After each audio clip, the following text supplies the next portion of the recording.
Muchas gracias por la invitación en primer lugar para saludar al doctor Jorge Cáceres Arce, quien tuve la oportunidad de conocerlo en Lima, era ya varios años, al doctor Lobón, al doctor Fernando Salguero, al doctor Mesías Romero también, y por supuesto a Lucho González Posada, que estamos de acuerdo, por supuesto, sí, y el fenómeno es largo, va para largo, no es un fenómeno que va a cambiar de la noche a la mañana.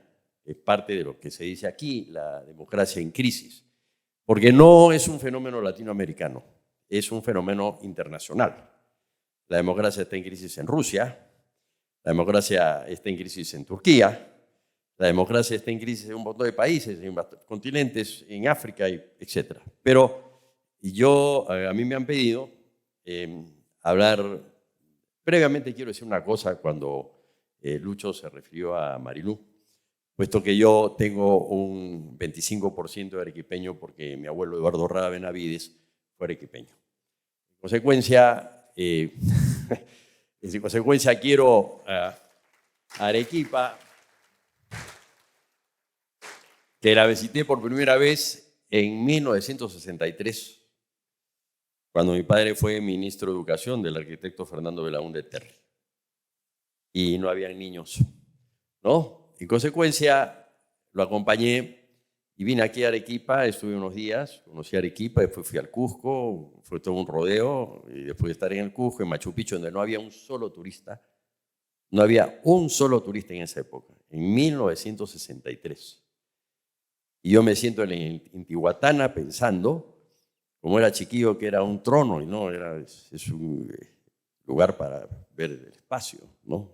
Entonces, y después fui a Ayacucho y conocí Ayacucho, y conocí Huanta, porque estamos aquí en Arequipa, pero a mis compañeros, amigos, colegas, alumnos, les digo que recorramos el Perú, conozcamos el Perú, de punta a punta, porque es interesantísimo.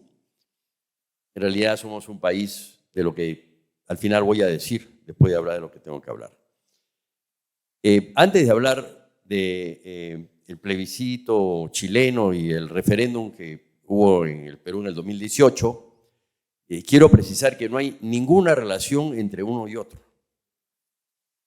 Porque el referéndum peruano fue para hacer una reforma en la Constitución y de la ley de partidos políticos, un artículo referido de la ley electoral, uno solo. En cambio, el referéndum chileno fue un referéndum constituyente, que es muy distinto. Aquí, en nuestro país, hay algunos que están pidiendo una constituyente. Generalmente son de izquierda marxista, pero hay izquierda democrática. Hay un sector de la izquierda que no está pidiendo constituyente, sino reforma constitucional. Así que nos debatimos entre reformar la Constitución y hacer la constituyente. Los chilenos han reformado el 80% de su Constitución. El problema, y en el Perú creo que ya hemos pasado la mitad, más del 50% de reforma en la Constitución. ¿Qué es lo que pasa cuando se habla de constituyente en el Perú o en Chile? Que detrás hay un trasfondo ético, porque son constituciones espurias, que nacen como consecuencia de golpes de Estado, como consecuencia de la voluntad de unos dictadores que de una u otra manera, uno más terrible que el otro, ¿no?, decidieron imponer lo que Luis González Posada acaba de decir, una dictadura. En la primera fue una dictadura militar, en el caso de Chile, con Pinochet, y la segunda dictadura cívico-militar, con Fujimori. ¿Qué es el referéndum? No va a dar una clase, es una palabra de origen latina, los romanos utilizaban ya referéndum, pero modernamente se trata, por lo general dicen, consultas de normas al pueblo, y otros hablan de plebiscito. Pero no solamente se consultan normas al pueblo, porque detrás de un referéndum siempre hay un trasfondo político, me refiero a referéndum democrático. Los franceses hablan del le bon referendum, o sea, del buen referéndum, aquellos que se da en Francia, aquellos que se dan en democracia, y del le mauvais referendum, es decir, el mal referéndum, que es el referéndum que convocan los dictadores para legitimarse ante la opinión pública, que además apoya dictaduras. Y lo que dice Lucho tiene razón, el problema es que esas dictaduras tienen apoyo popular y se apoya a gobiernos autoritarios. Y lo único que aquí se resuelven los problemas de la democracia es habiendo más democracia, profundizando la democracia, ampliando los espacios democráticos en la Constitución. ¿Por qué? Porque tiene que ver con la distribución del poder. Y una sociedad es más democrática mientras el poder está más distribuido en el pueblo. No distribuido en unas cuantas élites, sino en la sociedad. ¿Y quién es el pueblo? Nosotros, los ciudadanos.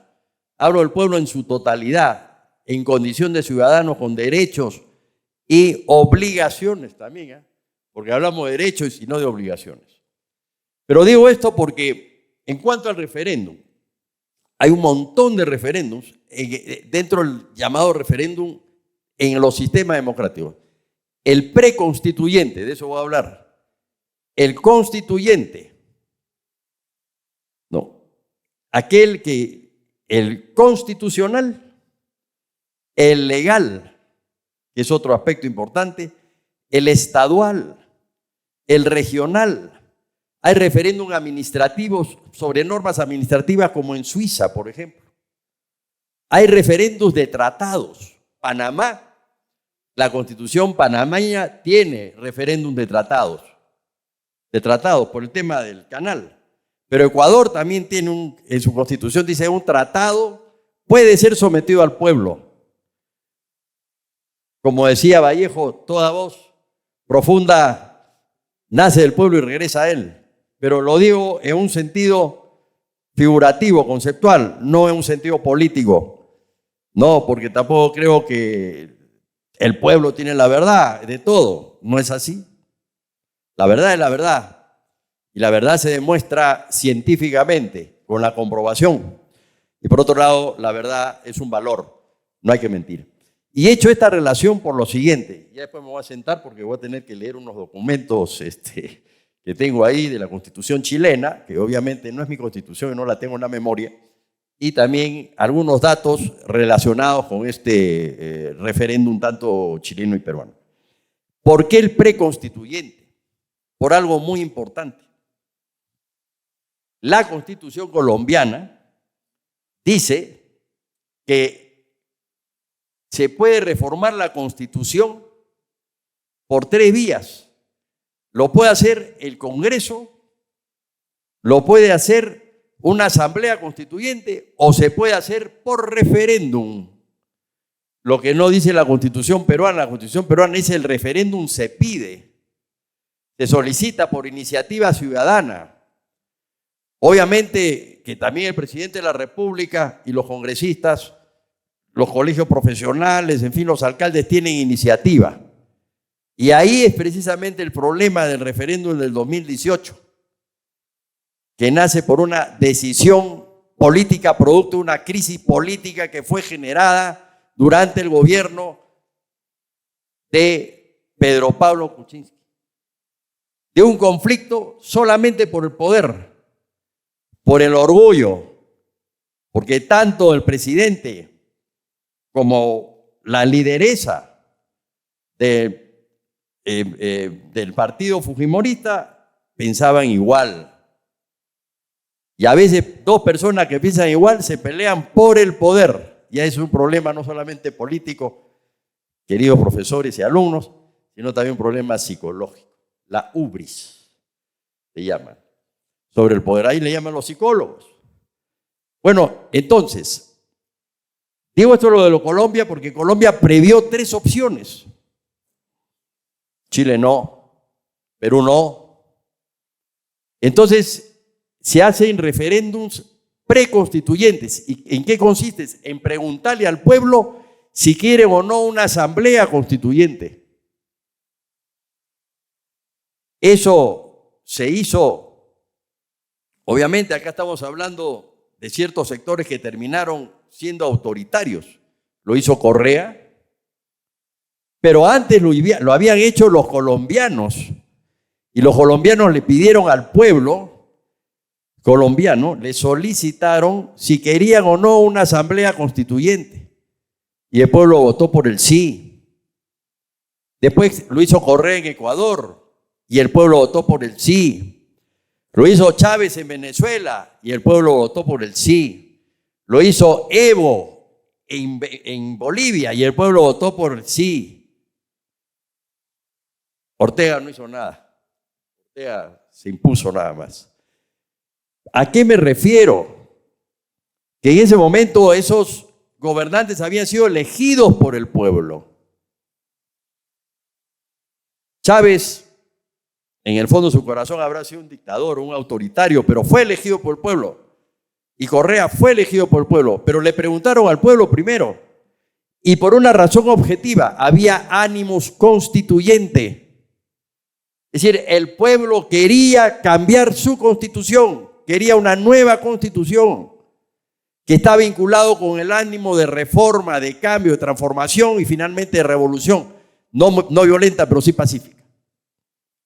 Y eso fue lo que hicieron los chilenos, que se pusieron de acuerdo los partidos políticos. Ahora voy a leer algo, la Constitución chilena no dice que, incluso como la peruana, que se reúne firmas para que haya referéndum, etcétera, etcétera. No, en la Constitución chilena no se dice eso, se dice el presidente puede convocar a plebiscito, por X razones. Voy a leer algo porque el artículo es un poco largo, el artículo 128, ya me lo aprendí, de la Constitución chilena, relacionado con las funciones del presidente de la República. En consecuencia, plebiscito hablan. Plebiscito es una voz de origen latino, que quiere decir citar a la plebe, plebiscita. Es decir, cito yo a la plebe, esto viene de Roma, para que la plebe se pronuncie respecto a un edicto dado por un cónsul romano o respecto a una norma dada por el Senado romano. Bueno, en consecuencia, los chilenos utilizan plebiscito, nosotros utilizamos referéndum. Es una cosa, ¿cuál es el límite? Aunque desde la ciencia política, por ejemplo, sí se establecen límites muy claros con el derecho constitucional. Domingo García Belaúnde tiene un ensayo de lo mejor que he visto de él, de la diferencia entre la ciencia política y el derecho constitucional. Pero hay una línea ahí, hay una línea que es difícil de diferenciar. ¿Cuándo es totalmente jurídico, cuándo es totalmente político? Porque la consulta que hace Vizcarra es política, trae un problema político de atrás que ya se estaba generando la crisis que está acá y que muy bien nuestro querido amigo Jorge Cáceres, y en fin la universidad lo ha puesto ahora en debate en este seminario o en exposiciones. Hay en el Perú referéndum para la reforma constitucional, referéndum legal. Hay en el Perú referéndum para normas regionales. El presidente regional de Arequipa podría convocar para una norma dada por el Consejo Regional al pueblo. Él no podría, pero el pueblo tiene que pedirlo, porque el referéndum en el Perú es facultativo, no es obligatorio. Entonces el ciudadano lo pide, ¿no? Hay referéndums que tienen esa naturaleza. En cambio, el referéndum francés, la Constitución francesa, el presidente, bueno, era Charles de Gaulle, podía darse rujo si no estaba de acuerdo en convocar a referéndum, como si fuera un dictador, y Charles de Gaulle no lo fue, pero era una persona de conducta autoritaria, no autoritaria, sino de una conducta fuerte, identificada con el pueblo francés, con la historia del pueblo francés. Tiene muchos poderes el presidente de la República también en la Constitución francesa. En cambio, referéndums en los Estados Unidos no hay. El presidente de los Estados Unidos no puede convocar a referéndum. El presidente del Perú no puede convocar a referéndum. De acuerdo a la ley 26.300 la convoca el Jurado Nacional de Elecciones.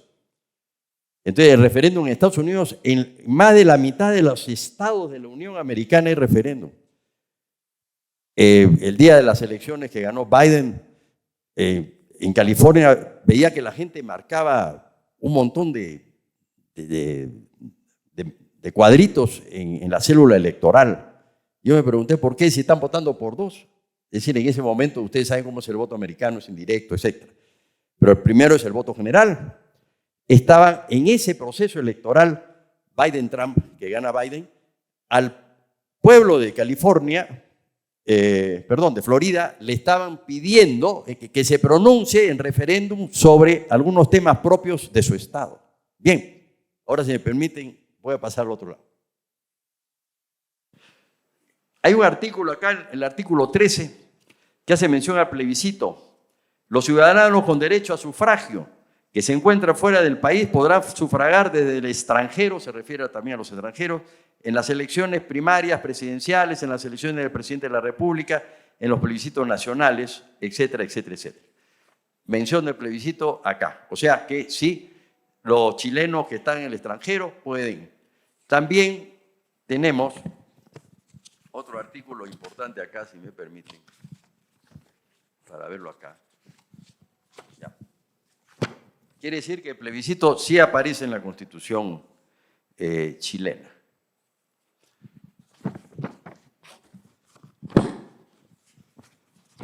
El presidente de la República dice, una de sus funciones, convocar a plebiscito en los casos del artículo 128.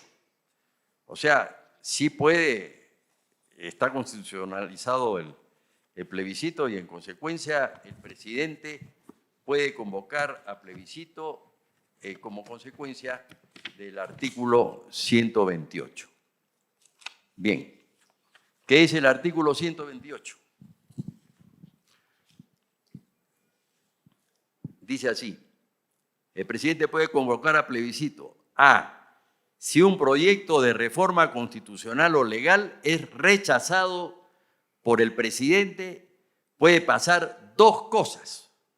Primero, si los miembros de ambas cámaras insisten en la totalidad de dicho proyecto por las dos terceras partes, el presidente deberá apoyar dicho proyecto, a menos que consulte a la ciudadanía mediante plebiscito. Si no aprueba, va al pueblo.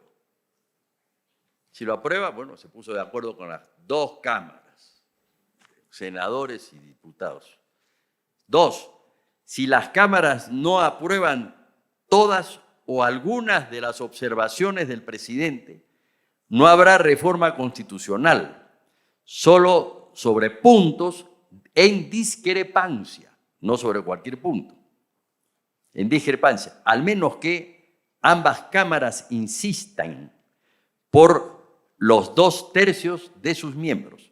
En este último caso, se devolverá al presidente la parte del proyecto que ha sido objeto de la insistencia para su promulgación, salvo que éste consulte a la ciudadanía para que se pronuncie mediante plebiscito respecto a estos proyectos, o sea, a estos temas. Quiere decir que le da la opción al presidente.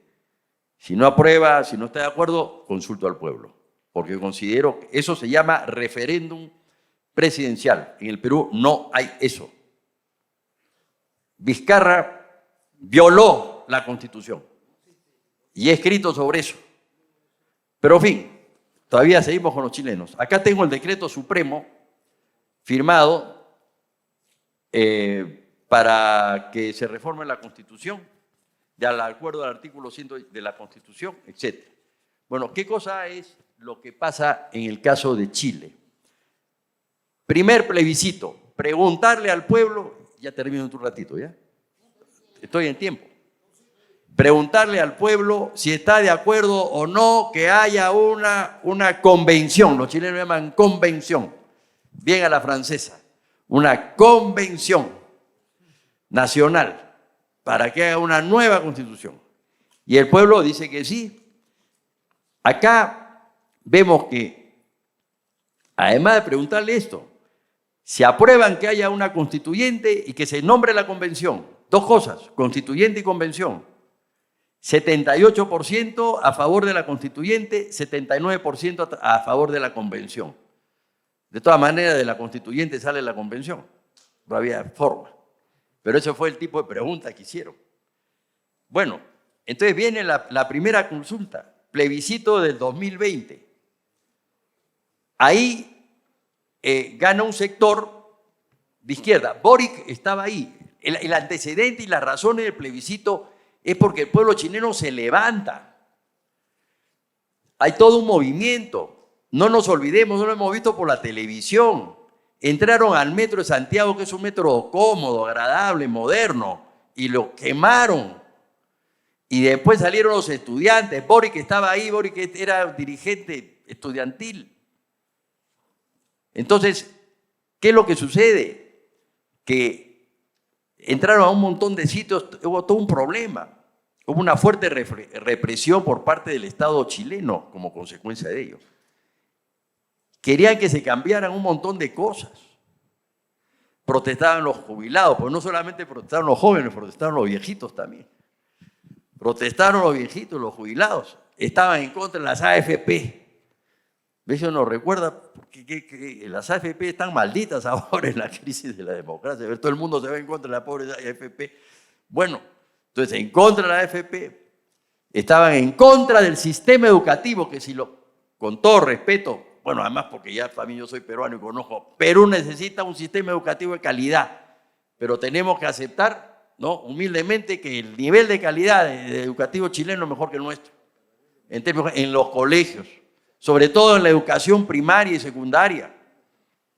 Ya en la universidad no las arreglamos más o menos. Bueno, pero concretamente eso es muy importante. Pero consideraban que no estaban educados. Yo creo todo lo contrario, porque mientras más educado eres más crítico, puedes cuestionar más y puedes producir más cambios y más reformas. Creo eso. Es decir, por eso es necesario la educación. Bueno, entonces se hizo un cambio en donde uno de los elementos era, una de las normas que había era que Chile era una sociedad pluriétnica, que había que incorporar a las representaciones de los mapuches, a la representación de otros sectores, un poco gremial el asunto o corporativo. La derecha se opuso a esa propuesta, la izquierda la defiende, y finalmente se va a la consulta. Porque Chile es distinto, en muchas cosas se parece al Perú, como me decía un amigo diplomático, Jacques Bartra, en una oportunidad cuando estuve en un congreso en Chile, él era cónsul en Santiago, me dijo que los peruanos se parecen a los chilenos por arriba, pero no por abajo. Eso es una indicación muy clara, aunque podría ser incómoda, pero es verdad. Perú es otra cosa. Perú sí puede ser percibida, yo no digo que Perú deje de ser un estado unitario, pero sí puede ser percibida como una sociedad pluriétnica, pluricultural y plurilingüística. En este país, de acuerdo al mapa lingüístico que hay en la Facultad de Lingüística de San Marcos, hay 38 idiomas. Cuando se decía que en la selva el huitoto, el cañigüo, en fin, el campa, todos hablaban dialectos, no son dialectos, no, son idiomas. Hay algunos dialectos que se derivan del quechua. El aymara no es dialecto. Eso de dialecto era para despreciar, es dialecto. Eso no es idioma, el idioma es superior al dialecto. ¿Por qué va a ser superior al dialecto el idioma? En fin. Bueno, pero ¿cuál fue el resultado? Después de toda esta pachamanca que se armó en Chile, ¿cuál fue el resultado? Aprobó 38%, rechazó 61.89%. Abajo. Regresaron de nuevo. Se nombró otra convención. De nuevo elaboraron una constitución. Ahora decían que era de derecha. Hay que definir claramente qué cosa es derecha e izquierda ya. Pero los dos eran de izquierda, ¿no? Ahora son de derecha. Y era a favor 44, en contra 55. 44.24 y en contra 55.76. ¿Qué cosa es lo que pasa? Rechazada. Quedó vigente la constitución que los chilenos más odian, entre comillas. Así lo interpreto yo, la que viene y que fue planteada por el tirano Pinochet. Pero con una reforma Lo interesante de los chilenos es que tuvo un régimen socialdemócrata en el poder. Los únicos socialdemócratas exitosos en América Latina han sido los socialdemócratas chilenos, que ahora algunos ultraderechistas le llaman caviares, cuando no se dan cuenta que caviar es huevo de esturión. Bueno, entonces, pues, bien, eso fue lo que pasó en Chile. Y ahora Boric, como presidente, tiene que aceptar lo que ha mandado el pueblo. Y la decisión es que quedó vigente esta constitución, que se la seguirán cambiando hasta infinitum, hasta que dirán, bueno, ya es otra constitución ya. El otro tema es un tema muy importante, yo no digo que secundario, es un tema ético. Bien, acá tengo la resolución, decreto supremo, y este es el caso nuestro, ¿no? Esto, acá dice Martín Alberto Vizcarra Cornejo, esta es la convocatoria al referéndum, y en esa convocatoria, no voy a leer todo el decreto, por supuesto, pero se plantean 4 preguntas, ¿no? En ese, si se aprobaba, pues, una reforma constitucional, cambiar el nombre al Consejo de la Magistratura, llamarla Consejo Nacional de Magistratura, como si un nombre cambiara a las personas. 1. 2. Aprueba o rechaza constitucionalmente que regular el financiamiento de las organizaciones políticas. No hay financiamiento de las organizaciones políticas. El Estado le da la plata, como los alemanes. Debe darle el Estado plata a las organizaciones políticas, o las organizaciones políticas deberían de autofinanciarse. Cuando el asunto, claro, es transparente. ¿Qué de malo haya que un empresario, y ahora voy a contar una anécdota, un empresario apoye a un partido político, siempre y cuando todo esté transparente? Yo me acuerdo de un empresario muy poderoso, amigo de Javier Pérez de Cuéllar, cuando fue candidato a la presidencia de la República. No voy a decir el nombre del empresario, ya todos han fallecido, pero no quiero decir este nombre, porque el gesto es desagradable. Y entonces alguien que estaba apoyando a Javier Pérez de Cuéllar fue y le dijo, ¿sabes qué? Necesito que apoyes, porque veo que de tu banco le estás dando a todo el mundo, pero este estaba con Fujimori. ¿Y saben cuánto le dio a Javier, cuánto le dio a Javier Pérez de Cuéllar de plata? $500 para su campaña. Ya ese banco desapareció. Aprueba la reforma constitucional que prohíbe la reelección inmediata de parlamentarios de la República. Aprueba la reforma constitucional que establece la bicameralidad del Congreso de la República. Bien, Perú, referéndum 2018. Pregunta 1. A favor, 13.727.000. A favor del no. En contra, 2.130.000. Eso se da. Es decir, cambio de nombre. Segundo, a favor de la segunda pregunta, 13.665.000, en contra por el sí. Por el no, 2.266.000. La tercera, la no reelección de congresistas. Yo le diría honestamente que al principio creí que era viable, pero después escuché un montón de constitucionalistas, otros colegas que hacían argumentos que por acá, que por allá, que la experiencia, etcétera, etcétera, y ya empecé a cambiar. Y claro, voté por la reelección sobre la base de un criterio que podría ser regulado por lo menos 1 o 2 veces, no permanente. En contra, 2.908.000. Y después, en relación a la bicameralidad, por el sí, 1.462.000. Y por el no, 13.449.000. ¿Qué es lo que pasó? No voy a entrar en detalle, ustedes conocen la realidad. Todos lo hemos vivido acá en el Perú.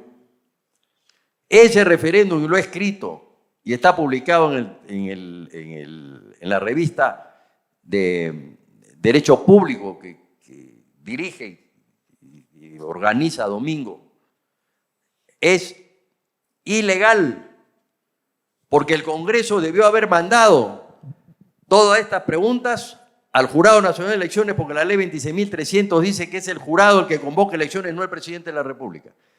Y lo dije en el Jurado Nacional de Elecciones de aquella época. Y un miembro jurado de la Nacional de Elecciones se me acercó y me dijo, no, es que dicen los técnicos. ¿Cuál técnico? A mí que no, ¿cuál es? ¿A dónde están esos técnicos? No los veo. Los técnicos dicen que sí puede. ¿Cuáles técnicos? Los constitucionalistas dicen que no eso es ilegal. Y entonces, ya conocen también toda la problemática. Ahora tenemos un Congreso bicameral para el 2026 en adelante. La pregunta es esta. Si se ha violado o no la voluntad popular al aprobarse el Congreso bicameral.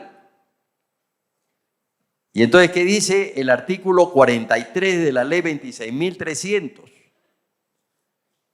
Porque hay una demanda allá en Chiclayo, en Lambayeque, de un grupo ciudadano que dice que anulen lo que ha hecho el Congreso. Porque el Congreso no puede violar la voluntad popular, lo que nace del referéndum. Pero acá la ley es clara. Y el título general es invariabilidad de las normas aprobadas. Dice, una norma aprobada mediante referéndum no puede ser materia de modificación dentro de los 2 años de su vigencia, salvo nuevo referéndum o acuerdo del Congreso en 2 legislaturas con el voto de 2/3 del número legal de congresistas. Si el resultado del referéndum deviene negativo, no podrá retirarse la iniciativa después de 2 años. O había referéndum o lo hacía el Congreso. No hay impedimento que la reforma la haya hecho el Congreso. Acá lo dice el artículo clarísimo. Después de 2 años. Y hace rato que el 2018 a la fecha ya pasaron más de 2 años, ¿no? Obviamente que haciendo un esfuerzo, no de inteligencia, sino ya de deducción, si se convoca a referéndum la bicameralidad, la mayoría va a votar en contra, porque esa es la tendencia, porque hay una serie de factores. Yo ahora, a la hora del desayuno, no era con Lucho, exactamente, no era con Lucho, pero estaba hablando con 2 colegas, con el doctor Salguero, ¿no, doctor? A la hora del almuerzo, y, lamentablemente he tenido que, en fin, por un asunto personal, médico, he tenido que guardarme un poco, pero el tema es que lo que habíamos hablado, hay una tendencia en los pueblos de América Latina a apoyar discursos autoritarios. Nos han educado hace tiempo, educado entre comillas, porque muchos no nos hemos educado así, pero muchos, en darle valor económico solo a las cosas. Como hablaba con el doctor, una ley, ¿por qué hay que medirla económicamente? Una ley que los derechos tienen un valor en sí mismo, tenemos que valorarlo económicamente y ponerle un precio para que salga la ley aprobada. Sí, esto sabe qué, económicamente tiene un valor y lo aprobamos. Porque estamos en una cultura mercadocéntrica. Y eso tiene que cambiar en el Perú, pero no en el Perú, sino en el mundo, porque esto tiene que ver con el problema de la globalización, para cambiarlo por una cultura humanista, centrada en el ser humano, que el ser humano sea un fin en sí mismo y no un medio, y no centrado solamente en la economía. Entonces, ¿qué quiere decir? Que una ley, por ejemplo, si yo doy una ley en beneficio de los niños, ¿no? Tengo que fundamentarla económicamente. Basta con esa ley para que se aplique. Tiene un valor, es un valor. Todo tengo que fundamentarlo económicamente. Todo lo que como tengo que fundamentarlo económicamente. Entonces, creo que esos son temas que van más allá de los hechos actuales. Son temas ideológicos, pero que no lo vamos a conversar ahora, y yo agradezco profundamente esta invitación, y para mí es un gusto y un placer compartir esta mesa y compartir con ustedes este día. Y además quiero públicamente felicitarlo a Jorge por su cumpleaños.